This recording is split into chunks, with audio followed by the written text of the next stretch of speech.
Just a thought before we dive into today's episode, I wanted to talk about the Fomorians a little bit. Also called the Fomor, as well as various other iterations, all of which are anglicized versions of their Gaelic names, the Fomorians are treated equally as monsters and as invaders, as human as any of the generations of Irish settlers, such as the Tuatha Dé Danann.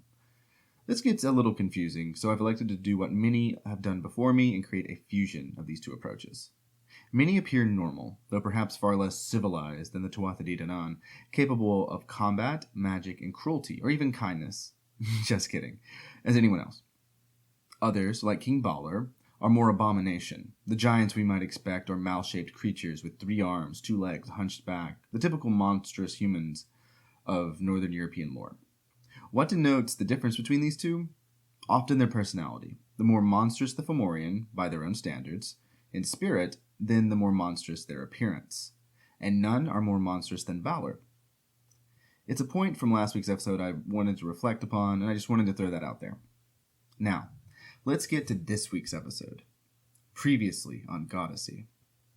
Lugh, raised by 3 foster parents to meet a great destiny, has returned to Ireland. Instead of emerald plains and verdant hills and forest, he found only ash and soot. His people have made peace with the invading Fomorians and are led by some usurper, Brez, for High King Nuada is no longer whole. Commanded by the Phantom Queen, the Morrigan herself, he now seeks Ogma, champion of King Nuada, who has been enslaved by the Fomorians. There, he will find the path to his father and his destiny. Welcome to Goddessy, Episode 6, In the Halls of the King. The man around the fire had grown smaller in his captivity, but from his place in the darkness, Lugh recognized him all the same, seeing through his magic at a distance. Shackled by rope and bronze around his tattooed wrist, the dirt that covered him almost hid the strange markings. A beard grew long and unkempt, his braids that had been there replaced with murky, filthy hair, matted and missing in places, like giant holes of pulled hair. His muscles were large, but now misshapen in places. His shoulders and arms were overlarge, his chest and legs less so. He was no longer balanced, for they made him work long hours, in day and night. For now, they had thrown him back in his pit, bound him in chains, and given him mere lettuce to eat, grown wild nearby. He was eating only what they found for him to eat at the end of each day, Lugh assumed. He certainly looked it. Ogma. The bound man barely moved, his eyes looking around the darkness for something that was not there. A new tormentor, come with magic. I cannot see you, yet you are close. Be you druid or sorcerer? Lugh laughed. Perceptive. Lugh released the magic he drew from the earth that cloaked him in darkness. He appeared as a specter within the fire, blade in hand, ready if needed. Despite this, the muscular man did not move. You are no friend of the Fomorians. Lugh smiled. How did you guess? Because you would not feel the need to conceal yourself in shadow. Yet you are not of our people, or I would recognize you, and yet I see some familiarity in you. Lugh interrupted him. I see Cian. Ogma's eyes narrowed, moving from exhausted to perplexed. The fire crackled, filling the silence. Somewhere in the distance, an insect chirped, despite the lack of green. I do not keep up with the comings and goings of the court. You will need to speak to King Brez to know the whereabouts of Cian McCant. Ogma regarded him carefully. Brez has sold his own people into bondage to keep his Fomorian kin happy, has he not? Who can I trust there? Ogma nodded. Many are willing to work against him, if not speak against him. Turian may help you on your quest, but he has no love of Cian. Quite the contrary. No, your best bet is the Queen. Lugh bit the side of his mouth. The Queen? I can trust the Queen of Brez? When you can trust no other soul in Tara, you will always find a trustworthy soul in Bridget. She loves her people before she loves anything, and our sorrow is hers. So long as no threat comes to her son Ruadan, you will have her support. Then I shall go to Tara, said Lugh, and he felt the earth's magic surge up in his legs. Wait, whispered Ogma, suddenly wary of being silent. You will find your paltry fairy magic has no effect there. You will not be able to enter unseen. Your cunning must be your wit and nothing else. Are you capable? Lugh smiled before disappearing. I am more than capable. Thank you, Ogma. Shall I free you too? And bring the wrath of Balor down on our already suffering shoulders of our people? I think not. Let them do their worst. Our people are without hope. It died at the knell. His voice was more distant now as he moved away. I wouldn't be so sure. Ogma looked up toward the sound of the voice. What's your name? Who are you? The voice gave no reply. Only the crackling of the fire seemed to respond, and it gave no coherent answers. Ogma touched his inked wrist, which for a moment seemed to glow blue before fading. There was a hill at Tara, a wide raised area upon which buildings were built into and structures burrowed within. The Tuatha Dé Danann and Firbolg had not been the first to live upon the hill, and they would not be the last. Minor dwellings scattered at the base of the hill, but also along it, to the ringed areas along the long houses and barracks where loyal troops trained. A sacred grove rested at the top, yet for its splendor the leaves were all dead and gone. The hill should be green, but for the pox on the land, it would be grand, a glorious monument to the true power. Now, it was merely a gray elevation over a gray land. Lugh led Enbar by the reins, half a mile from the hill, Felinus by his side. Already he could sense the barrier that prevented his magic from working, already sensing that Ogma had been right the night before. Part of him wished he could have just freed him then, but Ogma was right. He had nobly suffered for his people. But why should they suffer at all? Should Lugh not simply march up there and demand that Nuada be placed back on the throne, a trial by combat against Brez? He knew not the man, but already he sensed he hated him. Hatred did not serve his purpose here. A burning came to his head at the thought. The words of the Morrigan returned to him. He sought his father, not war. Clever horse that you are, Enbar, stay out of sight. Find a grove away from the Druid's Grove for peace, and keep yourself safe. And keep Felinus out of trouble, will you? We can't have him chasing stags this close to hunters, lest they find their mistake too late when he sinks his fangs into their throat. He removed his armor and the sling, leaving himself dressed only in his mist-gray tunic and sash, with Fragarak at his side. He looked to the sword, and thought better of it, putting it on the horse's saddle. His wits, and his wits alone, Ogma had said. He came not as a warrior or even as a Tuatha Dé Danann. He came as a phantom, commanded by the Phantom Queen. Two names came to mind as he approached, getting a sense of the land and its people. Turian and Brigid. He should seek both, Ogma and the Morrigan had suggested. So he should. Lugh left the clearing and came upon the small dwellings at the base of the hill, and for the first time among the Tuatha Dé Danann. Among his people, he realized he was tall, taller than most, though hardly the giant his foster father had been. Lean though he was, and still lacking facial hair, Lugh was not used to being this old, this tall. For all intents and purposes, he was still a 10-year-old, if the sharpest that had ever set foot on the island. It was true in every sense. He was a stranger in a strange land that he did not know. He thought that he did, but Lugh did not know this shadow imitation of Ireland. The people were as drab as the land. Dressed in rags stained with earth and faded in wash, they were tired, sorrowful. The children did not lift their voices in joy as they played. They merely played. The market he passed through did not hum with voices, only whispers, both frustrated and complacent. Few paid him any glance, which was a good thing. A gangly young man fresh from nowhere. What was there to look at? He didn't want to be seen. Sandals squelched in the mud as he moved through the market to the main road, headed to the King's Hall. It was there that he saw his way in, the smithy. None had mentioned the fate of his uncle. As he traveled the hill, he noted the guards that made a line up the ascent. They barely paid attention, holding their wooden spears in their white tunics and sashes of green. These were certainly children of Danu, but they did not seem interested in serving here. They paid little mind to the crowd that moved upward, headed to work the day at Brez's palace. The sun just above the horizon, they had better hurry. Reaching the summit of the hill, at its center was a stone, standing taller than Lugh, surrounded by a cobbled venue that stretched out, and the grand hall behind it. Slightly further down the hill to the south was the smithy, and Lugh, for his part, continued his will to not be seen as he headed there. Surprisingly, it worked. As he approached the smithy, he heard the hard hammering he had grown up knowing, and felt at once at home. He had to duck to enter, realizing that his uncle was not a tall man, though he was certainly wide with muscle and mass. Here in the smithy, he was not alone either. A handful of souls worked, but at the center forge, much greater now than what the Firbolg had ruled, was a man with white hair, his shoulders no less massive than they had once been. Lugh put on one of the leather aprons and gloves, finding many of them were a little small on him, and set forth, coming to the man's aid.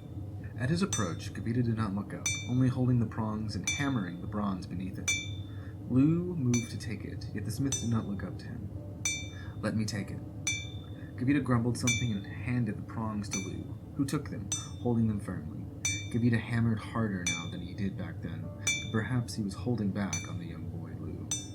Not expecting a young man, Lugh decided to use that to his advantage. Gavita hammered until it fit the shape of a spear's head, and Lugh dipped it into the water, setting it aside to cool. They moved on to the next bit of bronze, and then the next. Lugh let his uncle work, and never once did he look up. Never once did Lugh demand he do so. The two worked in quick tandem, in sync like they had always been, yet this felt less personal, more like going through the motions. Gavita lacked the soul he put into his work back then at the forge at the Firbolg. Lugh felt bad not telling him, but knew that Gavita would lose it when he found out. Yet find out he must. He was Lugh's way into the court without drawing attention. "Sir, do you have anything for Turian?" Gavita scoffed. "Turian? There are horses more deserving of weapons than that thundering idiot. Who are you to ask such a thing, boy?" When he looked up, Lugh already had his finger to his mouth. It took Gavita a moment, but he realized very quickly, his eyes widening, the breath leaving his body. "I heard there was an order due, and I am to bring it to him. He told me to bring you to him as well. Shall we go then, Smith Gavita?" Eyes wet, Gavita regained his breath and nodded, going to a pile of weapons beside the door. "Come then, lad, I've work to do." Lugh led him out the door, and no sooner than they were out the door than Lugh felt a massive arm grabbing him behind and lifting him in the air, Gavita weeping. "You little... I thought I'd lost you. 7 years, I cried. 7 years. I thought it was my fault that you had died in that battle." He put Lugh back down and turned him around, smiling through the tears. "Where have you been? How did you escape the sons of Yakid?" Lugh shook his head, looking around. No one seemed to have noticed, and the forges behind them roared so loudly that no one could hear them. But he was nervous. "Birog, the fairy woman took me to my foster father." Gavita sighed, stepping back. "You've been to Tir Nanog, Hand of Nawada, boy." "It's been 5 days for me, 4 in the City of Youth. Yet 7 years have passed here?" Gavita shook his head. "It's that fairy magic, the cunning of the Danashi. But you're back in faith and family, boy. You grew up like an oak tree. Your father will be pleased." Lugh laughed. "That's part of why I'm here. I have to see him." "I don't blame you. You've never met him. But why do you seek Turian?" "I was told to seek him out, that he was loyal to our people still, he and the queen." Gavita nodded. "That much is true. But don't mention your father if you can help it. Turian has it out for Kian, and myself and our brothers by proxy. Yet I serve the court, and Turian is a minister of that court. I receive his patronage from time to time." Lugh furrowed his brow, confused. One would think that a feuding minister would go to someone else. Gavita laughed at his nephew. "And sacrifice quality? None can question my skill, not even you, young pup. And look at you, with such long locks, but can't grow a proper beard. Now can you, just like your father?" Gavita shook his head. "You should meet him, I think. You're ready. He is ready, more likely." Lugh nodded, not bothering to tell Gavita his full goal. They headed around the palace to the front gate, and Lugh pulled his hood above his head. They said pleasantries to the guards, explaining that the weapon was for Turian, and entered without much more of a hitch. The guards were lax, Lugh noted. The hall was long, a wide thing on both sides, with 4 tables before a massive fire, above which was a hanging chandelier of carved ivory parts.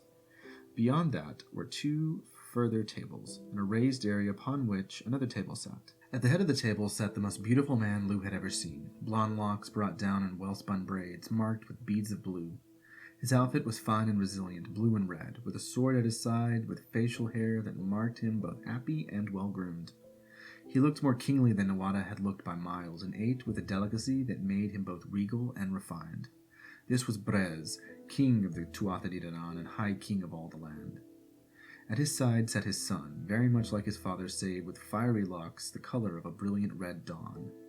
To his right, the queen's throne sat empty. Around the king sat a number of men, all talking and laughing, many lacking the finery of their lord. Still they surrounded him, listened to his every word, laughing with him.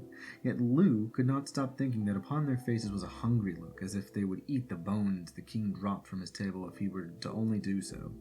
Not one had a single morsel to eat, yet Brez had plenty. A lavish plate of fine meal bread, a full goose to match, with a proper pie and roast. He picked liberally, as did his son, from these, yet not a single man among them was brave enough to take a bit of food from the table, nor did any of the plates have food upon them. Nearby, a man sat with his harp, a thing of silver he plucked at, toying with words no one else could hear. Lugh regarded him with a smile, and one was given in return, yet nothing else passed between them. Gavita made eye contact with one of the men, a husky man of silver hair and long nose, his chin bristling in need of a cut. The man left the king's table, and his face transformed. No longer was he smiling until the lines of his face were cast as if carved from stone, but full of rage and sorrow. Dressed in greens and grays, he led Gavita and Lugh to a side corridor, closing the door behind them. "Why do you seek me out in public like a common dog?" His voice was like honey, yet held a harsh tone to it. Turian was none too happy to see Gavita, and Lugh took a strong dislike to him instantly. "Your spear is ready," Gavita presented it. Turian took it, examined it, and broke into a smile. "A shame it shall not see Fomorian blood sooner, or I would thank you more heartily. What was our price?" "A milking cow, I believe." Turian scoffed. "A milking cow for quivering metal? I think not, Smith of Kings. A hog and 2 sow, ready for childbearing." Lugh broke in, not bothering with his hood. "Is it a normal occurrence to renegotiate the bartering price an honorable man agrees upon? Is that a common occurrence in the court of King Brez?" Turian turned to him suddenly and threw back Lugh's hood. "A pity. I thought you keen that I could test this blade." "No, boy. It is dishonorable in the highest order. Yet that is the way of things in the court of King Brez. My herd was stolen by Brez's father not 3 nights hence. I spoke to the king. He demanded I give him my last milking cow, which I had hidden away. So, as much as it irks me, I will give what I can and make up the difference later, when I can, if I can. Or are you utterly ignorant of the sorrows of our land, boy?" Lugh felt a flush with anger, almost stepping forward when Gavita put a hand to his chest. "The boy knows not of our troubles or ways, Turian. Spare him your spite. He hails from Albion and seeks an audience with the queen." Turian again scoffed, and Lugh wanted to see the last of his heir leave him, if yet he scoffed again. "So do all growing weeds wish the sun to kiss them, yet she does not come at the beckoning of others." Lugh glowered. "She will come if it is the Morrigan's will." Both Gavita and Turian turned to him then, their eyes wide. "You come on the orders of the Phantom Queen?" Turian spoke in barely a whisper. Lugh nodded. Turian gave Gavita a look, his watery eyes narrowing. "Who are you, lad? A foreigner does not do the bidding of the Raven Queen." "I am no foreigner, but I have spent time in Tir na Nog. She found me as I arrived on the western shores and sent me on this quest. I am to seek Brigid, queen of the Tuatha De Danann, who will help me along. My success is the success of us all, Turian." He spoke boldly, treating him as an equal. A respect Turian did not deserve, though he would not see it that way. "And your name?" Gavita broke in before Lugh could speak it. "Ask not his name, Turian, just do as he says. The Phantom Queen does not like to be kept waiting." Turian regarded both men. Before, spear in hand, he left the room, leaving the door open behind him. Gavita turned to him, slamming his massive fist into Lugh's shoulder. It stung, and he almost buckled over. "The Morrigan? The Phantom Queen set you on this bloody quest? Why didn't you say anything, you idiot boy?" "I didn't think it necessary, and I know you don't hold with superstition." "That's not superstition. You do as the Morrigan compels you until your dying breath." Lugh considered his uncle's panic strange, considering his hatred of magic and superstition. There was laughter from the other room as Brez spoke eloquently, just beyond understanding. Lugh had the urge to go back out there and beat him with that wooden plate. That was not the command of the Morrigan. And from the way he had reacted to her mere voice, he would not wish to go against her will in any way. Footsteps approached, and Turian led a woman to the door, before disappearing down the hall, his voice rejoining the laughter. Her hair was a thick, crown of curled fire wrapped in a bun at the back of her head. About her neck was a torque of gold, just above the collar of her flowing red and gold dress. Lugh could find no age to her, no sense of youth or weathered wrinkle upon her, and felt that she had a gift of eternity where her looks were concerned. Her eyes were shining emeralds, her face a round thing with dimples she wore naturally, even in her apprehensive look. Kavita the smith, well met. Who is this youth who would summon the queen? I am Lugh. The queen beheld him, looking him up and down. She was almost his equal in height, yet had a calmness to her appearance. A calmness, Lugh realized, could quickly turn to fiery rage. Lugh, son of Nuada, whom the Firbolg slew while fostering there? Lugh shook his head. That I was, but I was not slain, and Nuada is not my father. The queen smiled. No, I see that now. You have the look of Cian upon you, so the rumors were true after all. And he fostered you with the fairies after Kavita had told you? Lugh nodded. She was quite canny. Then you can count me as a friend and ally. I am Bridget, daughter of the Dagda. Though I am young, I am your great-aunt by technicality. Lugh looked to Kavita, who nodded with a smile. The Dagda has many children. Bridget smiled. Wisdom is its own reward, it seems. Looking back at the sudden burst of laughter from the great hall, her smile faded. Tyrion insisted you come in on the insistence of the Phantom Queen? Again Lugh nodded. She sent me here to ask about my father's whereabouts. Bridget shook her head. I know only what I hear. When my husband took the throne and began peace talks with Balor of the Evil Eye, like many, your father took to wandering the land. Last I heard, he was north of here, riding in the mountains of Lugh. You would be wise to start there. Can you track? Lugh nodded, though he had never tracked on the island, only in Tir na Nog. He did not mention that. You had better hurry fast, though. There's no love between Tyrion and your father, for your father broke his only daughter's heart. She will not marry to cement alliances for want of him. He claims worse, but Cian isn't the type to force others into things, and whomever he sets his eyes upon, man or woman, Cian shares their bed. But Tyrion has had it out for him for a time, and his son's been on a hunting trip not 5 days hence. If they're in the same territory, there's bound to be trouble. She turned back to the hallway, where further laughter rose. There then came a booming voice from the door, and with it a struggle. Brez, you flaccid dog! You've a wolf among your kind, and I aim to find him. Bridget's eyes went wide. Fomorians. I've the peace to keep. Kavita, you know the side doors? Kavita nodded, grabbing Lugh's arm with his passive hands. Get Lugh through them and out of sight. Lugh, can you make for the north? Have you steed and means? I have the horse of Anannan MacLear, and his hound, his sword, and his sling. Bridget gasped, then smiled. Then make with haste, or this storm will fall upon you. She said not another word before turning, heading back into the main hall, where she interceded before her husband could. What dark voice dares disturb the peace of Tata? Name your grievance, and we will have an accord. They were gone before Lugh could hear any further words. His hood returned upon his head. Kavita led him to a gap in the fence around the hill, beside one of the southern groves. Lugh made through it, and through the underbrush, re-emerging in the village nearby. An entire contingent of Fomorians had appeared, harassing and assailing the innocent souls at market. Lugh did his best to ignore them and be ignored, though it wore against his very soul to let such injustice lie. It was his duty in the end to defeat the monsters and send them back to the sea, and here he could do nothing, not without blade or horse, or nothing but a morsel of magic, dampened by far stronger forces at work. He emerged on the other side of the market, and there in the distance found Inbar, undisturbed. Felinus, come! Inbar, make haste. Fate has set us here, it works against us nonetheless.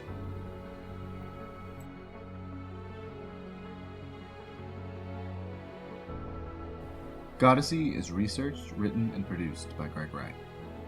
Additional writing and editing by Sydney Yeager, devoted to Bridget. Music by Scott Buckley. Additional sounds by Mr. Auralization. We're on social media. Look for us as The Goddessy Podcast, and let's hang out at a safe distance. Want to support the show? Check us out on Patreon, or leave a review wherever you get your podcast. Goddessy releases new material every Monday. See you then.